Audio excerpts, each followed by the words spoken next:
네, 안녕하십니까. 우리 금요예배 오신 여러분 환영합니다.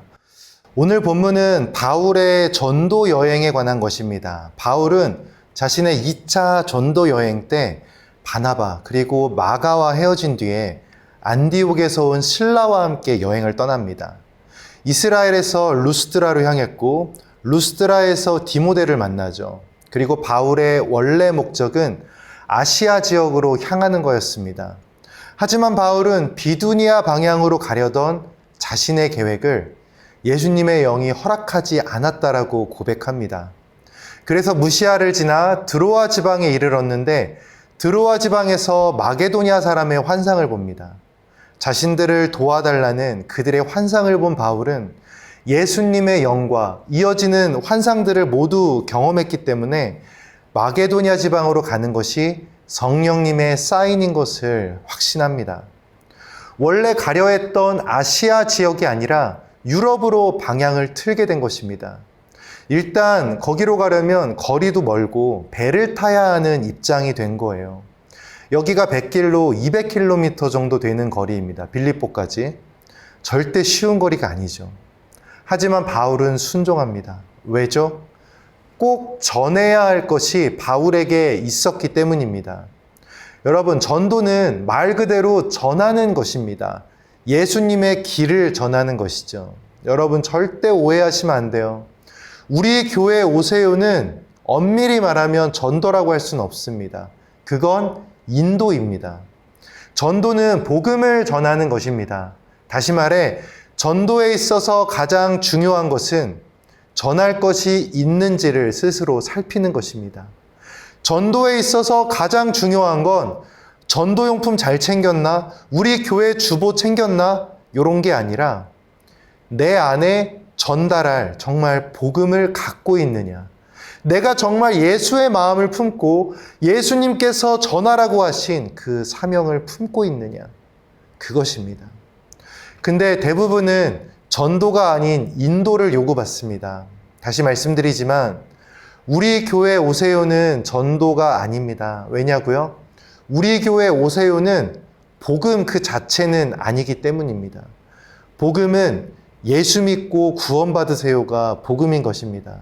물론 교회에 오고 우리 교회에 와서 함께 공동체 생활을 하고 중요합니다. 저는 그것이 나쁘다라고 하는 것이 아니라 그것이 너무 앞서다 보면 정말 전해야 하는 복음을 전하는 게 뒤로 미루어지는 경우가 많다라는 말씀을 드리는 거예요. 복음을 전하는 게 전도의 첫 번째 핵심인 것을 잊어서는 안 됩니다. 그래서 더더욱 전도를 위해 중요한 것이 준비를 하는 기도입니다. 내 안에 전할 것을 심어달라는 기도, 만나야 할 사람을 만나게 해달라는 기도, 내가 보기에 좋은 곳이 아니라 하나님이 가라고 하는 곳을 가게 해달라는 기도. 하나님의 뜻을 구하는 그 기도야말로 전도의 가장 큰 준비인 것입니다. 다시 말씀으로 돌아오면 바울은 그렇게 힘들게 빌립보에 도착해서 수백 수천의 사람을 만난 게 아니에요. 한 여인을 만납니다. 루디아라는 옥감 장수입니다. 물론 다른 사람도 만났겠죠. 하지만 성경에서 돋보이는 건 한 여인이에요. 자색옥감은 굉장히 고가의 원단이었습니다. 아마 루디아가 어느 정도 성취를 이루고 부한 여성이었을 확률이 매우 높겠죠. 근데 중요한 건 그 한 사람 때문에 내 계획을 다 바꾸고 200km의 바닷길을 움직여서 감옥에 갇히는 수모까지 겪으며 그곳에 가야 하냐는 것이죠. 여러분, 하나님의 일은 효율이라기보다 효과를 추구합니다. 왜냐하면 그게 하나님의 방식이기 때문이에요. 효율을 굳이 추구할 필요가 없는 게 하나님은 부족한 분이 아니고 능력이 충분한 분이시기 때문이에요. 그게 사랑이거든요. 죄 지은 우리를 구원하시는 거. 사실 가장 효율적인 걸 찾는다면 노아 때 그냥 세상을 다 쓸어버리든지 아니면 죄가 있을 때마다 다 죽여버리고 말 잘 듣는 영혼들만 살린다라든지 그게 제일 효율일 거예요. 가장 좋은 유전자, 영적 유전자만 남겨서 하나님의 세상을 만드는 거 그게 제일 효율적인 겁니다. 하나님 말씀으로 다 하실 수 있거든요. 근데 하나님은 그렇게 하지 않으세요. 사랑으로 시간과 공간을 초월해서 모두를 구원하고픈 마음을 하나님은 담고 계세요. 자신의 가장 소중한 존재를 대속제물로 내놓으십니다. 자신의 피조물을 구원하겠다는 하나님의 목적을 가장 확실하게 이룰 수 있는 방법을 선택하세요. 가장 효율적으로가 아니라 가장 확실하게 이룰 수 있는 방법. 하나님의 사랑은 그 사랑을 거부하는 자들에게 끊임없이 쏟아지는 비효율적이지만 가장 효과적인 방법을 택하십니다. 물론 여러분, 가만히 있어서 가만히 내가 있는다고 하나님께서 우리 모두를 구원하길 원하신다고 해서 내가 가만히 있는다고 구원받는다는 뜻 절대 아닙니다. 하지만 하나님은 우리 모두가 예수님을 영접하길 바라신다. 그 말을 드리는 거예요. 한때는 우리가 그랬어요. 우리가 죄악에 있었고 우리가 진노의 자녀였습니다. 하지만 하나님이 끊임없이 사랑을 부어주셨고 예수님의 사랑까지 우리를 인도하신 거예요. 이제는 우리가 누군가에게 그렇게 해야만 할 때입니다. 하나님의 사랑은 우리가 여전히 죄인 되었을 때부터 부어지는 사랑입니다.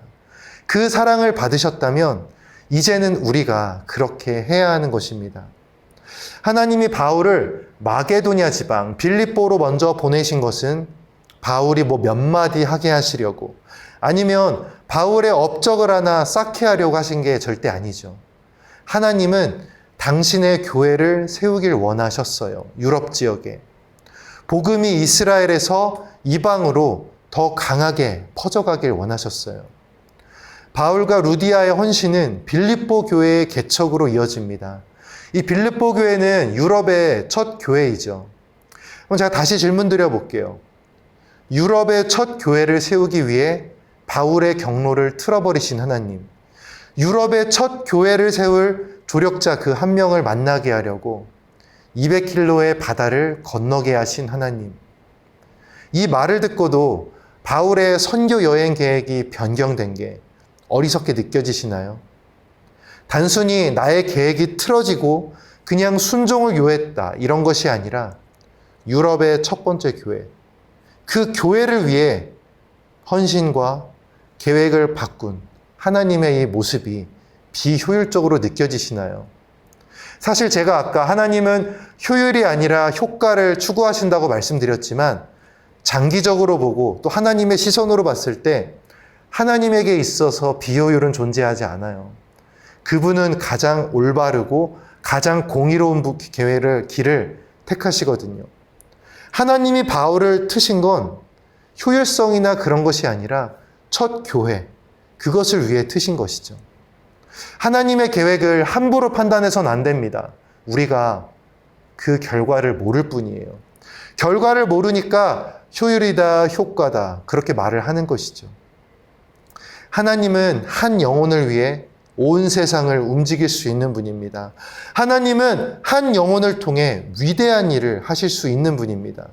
오늘날 그 한 영혼이 저와 여러분, 우리들이고 먼 훗날 그 한 영혼은 우리의 다음 세대, 우리의 자녀 세대가 될 것입니다.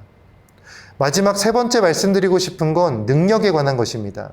이건 교회 내부적으로도 적용 가능한 말씀인데요. 바울이 빌립보에 딱 갔을 때 앞으로 거기에 교회를 세우고 거기가 첫 교회니까 당연히 어떤 예배 기반이나 믿는 자들이나 어떤 회당 같은 것도 제대로 준비되어 있지 않았을 겁니다. 아주 초라한 모습이에요. 실망스러운 상황입니다. 하나님이 근데 방향을 트실 정도면 우리 인간적인 입장에서 기대를 하게 되잖아요. 뭔가 대단한 게 있을 거야. 근데 막상 현실을 만나니까 초라한 거예요. 초라함을 너무 심각하게 받아들이면 지속하기 어렵습니다. 하지만 여러분, 작은 것에 큰 것이 숨겨 있어요. 작은 말구유에 예수님이 담겨 계셨듯 초라한 만큼 우리는 더 주님만 찾게 되고 초라한 만큼 더 준비하고 초라한 만큼 더 진실할 수 있어요. 저도 그렇습니다. 개척교회를 하고 작고 사람이 많지 않지만 그런 만큼 한 가지 감사하게 생각하는 건 내가 모든 것을 헌신하고 내가 모든 것을 준비해야 한다는 거예요.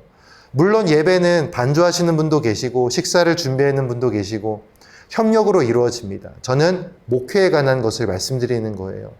어쨌든 다른 분들이 안 계시니까 설교라든지 계획 같은 것들을 내가 정말 기도하고 내가 정말 헌신해서 열심으로 준비할 수 있는 것. 반드시 이것이 하나님의 계획에 합한 날이 올 것을 믿고 있습니다. 어떤 교회 전도사보다 설교를 많이 하고 연구하고 또 기도해야 하고 어찌 보면 초라해 보일 수 있어도 그게 하나님이 허락하신 상황이면 커다란 준비가 되고 커다란 인도하심의 일이 되는 거예요. 반드시 거기에는 선한 계획과 크신 모습이 있는 거거든요. 찾아가는 거예요. 처음 도착했던 빌립보는 비록 초라할지 모르겠지만 그곳은 역사적으로 유럽의 첫 번째 교회가 됩니다. 얼마나 큰 일을 한 것입니까? 여러분, 우리가 교회에서 은사라는 말을 자주 씁니다. 근데 은사 받으면요, 시험도 잘 드는 거 아시나요? 왜냐하면 사람들은 은사라는 거를 재능이나 실력과 동일한 단어로 치환해서 받아들입니다. 근데 절대 그게 아니에요. 에베소서 4장 11절, 12절에 보면 은사라는 거는 예배와 예수님의 몸된 교회를 향해 사용하게 되어 있어요. 은사의 목적은 교회와 이웃을 예수님의 이름으로 섬기기 위함이라는 거예요. 다시 말해 나를 위한 것도 아니고 내 이름으로 행해지는 것도 아니라는 거예요. 은사가 있으면 내가 그것을 어떻게 멋지게 보일까 이런 거를 신경 쓰는 게 아니라 하나님의 지체로서 내가 역할을 하기 위해 누구와 연합하고 누구와 협력해서 주님의 일, 예수를 믿게 하는 그 일에 동참할 수 있을까? 이거를 생각해야 되는 거예요. 나는 몸이 아닌 지체의 한 부분임을 알아야 하는 거죠. 근데 잘못된 생각을 가지면 은사가 생기면 이 은사를 나를 위해 쓸 것이라고 생각을 해요. 근데 은사는 절대 그런 메커니즘으로 진행되지 않습니다. 그러니까 잠깐은 내 능력으로 주목받아 기쁠지 모르겠는데 은사를 나의 재능으로 생각하면 기쁨이 지속되질 않는 거예요. 왜죠? 나를 위해 쓰는 게 아니라 은사는 남을 위해 쓰게 되니까 나중엔 시험만 들어요. 만약 찬양의 은사가 있어요. 근데 나는 이걸 내 재능으로 여긴다고 해볼게요. 찬양의 은사라면 하나님을 높이는 예배의 자리에서 그 찬양의 은사를 달아 없어질 때까지 사용해야 하는 게 맞을 거예요. 근데 내가 그걸 나의 능력, 나의 명성, 나에게 쏟아지는 관심과 박수 이런 것에 내가 집중을 해버리면 너무 당연하게 내 찬양 노래를 주변에서 예배 시간에 요구를 할 거거든요. 그런 상황이 불편해지는 거예요.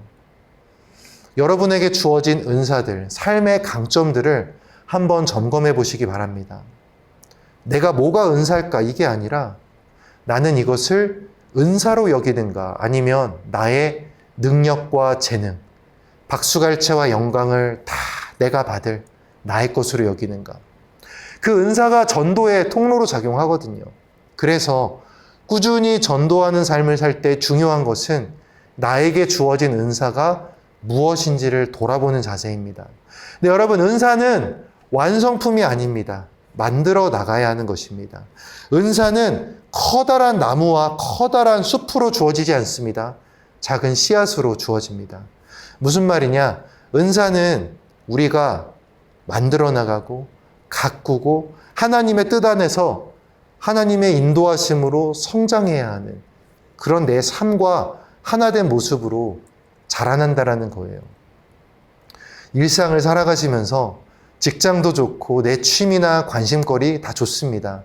근데 은사를 찾고 그것을 발견하고 그것을 어떻게 하나님 나라에 사용할지를 고민해 보시는 것도 필요할 것입니다. 적어도 여러분은 말씀을 사모하시니까 이런 걸 보시고 예배에 오시는 거겠죠. 복음을 풍성하게 하는 은사가 여러분에게 있습니다. 여러분의 참여와 여러분이 예배 자리에 들어가고 말씀을 보는 모든 것들이 목회자로 하여금 더 말씀을 선포할 수 있게, 말씀 선포를 지속할 수 있게 힘이 되어줍니다. 여러분은 복음을 풍성하게 하고 있습니다. 오늘 제가 이렇게 생각하는 전도의 역량에 대해 몇 가지 살펴봤는데요. 마지막 질문 하나를 드리고 싶습니다. 여러분, 주변을 보십시오. 세상을 보십시오. 정말 이런 세상에도 우리가 복음을 전해야 합니까? 정말 저런 사람도 천국에 가도록 우리가 전도해야 합니까? 그렇습니다. 전도와 교회의 부흥은 인간보다 하나님이 훨씬 더 원하시는 것이기 때문에 그럼에도 우리는 계속 전도를 해야 합니다. 내가 보기 좋아서 전도하는 것이 아니라 하나님이 그것을 원하시기 때문에, 그런 세상임에도 여전히 하나님께서 그것을 원하시기 때문에, 그런 세상임에도 여전히 하나님의 사랑은 계속되고 있기 때문에 우리가 그 사랑을 전해야 하는 것입니다. 세상이 이꼬라지인데 전도해야 합니까? 맞아요. 이꼬라진 모습에도 하나님의 통로, 하나님의 방법이 있습니다. 이스라엘은 선민이었지만 완악한 마음을 품어서 하나님을 거절했었습니다. 로마는 세상의 모든 곳으로 뚫려있는 자신들의 길을 통해 기독교를 박해했었어요. 근데 아이러니하게도 이스라엘의 완악함과 로마의 핍박은 복음이 전 세계로 뻗어나가는 원동력이 되었습니다. 정복과 착취를 위한 로마의 길은 복음 전파의 통로로 사용되었습니다. 두려운 자, 어리석은 자, 포기하려는 자, 그들이 하나님을 만나면 새로워집니다. 치유가 되고 역전될 수 있습니다. 왜냐? 하나님의 사랑이 계속 부어지기 때문입니다. 자신의 사랑을 거부하는 존재에게조차 그 사랑과 은혜가 계속 부어지기 때문입니다. 여러분, 죽어도 용서 못하고 죽어도 보복하고 싶은 존재에게 사랑이 쏟아진다라는 거, 그들에게도 전도를 해야 한다라는 거, 그들에게도 계속 기회를 줘야 한다라는 거, 조금 아픔으로 다가올 수도 있어요. 여러분, 복수와 전쟁은 하나님의 것입니다. 왜 그런지 아시죠? 우리 인간은 공의롭고 정의롭게 내가 받은 것만큼 그대로 보복하지 못합니다. 그래서 우리가 보복을 하면요, 반드시 모자라요. 그래서 증오가 싹 터요. 우리가 보복을 하면 반드시 내가 받은 피해보다 더 많은 것을 보복을 해서 우리를 죄의 길로 빠지게 만듭니다. 그러니 여러분, 마음이 힘들어도 용서와 전도를 택하십시오. 사람이 포기하고 사람이 등 돌려도 하나님은 여전히 사랑을 붓고 계십니다. 물론 하나님의 때가 되면 심판이 있을 것입니다. 하지만 하나님이 끝이라고 하기 전까진 우린 열심을 다해서 전도를 해야 되는 것입니다. 여전히 그 등 돌린 영혼들을 하나님이 사랑하고 구원의 눈으로 바라보고 계십니다. 하나님이 포기하지 않으셨으니 믿는 우리도 포기하지 않는 것입니다. 그분의 변하지 않는 사랑은 결국에 변하지 않을 것 같던 그들을 변하게 만들 것입니다. 모든 것을 역전시키실 것입니다. 하나님은 사람이 아니고 인생이 아니시니 그분의 일엔 후회가 없습니다. 하나님을 믿으신다면 끝이라는 ENAD, end가 아니라 그리고 계속이라는 AND, end입니다.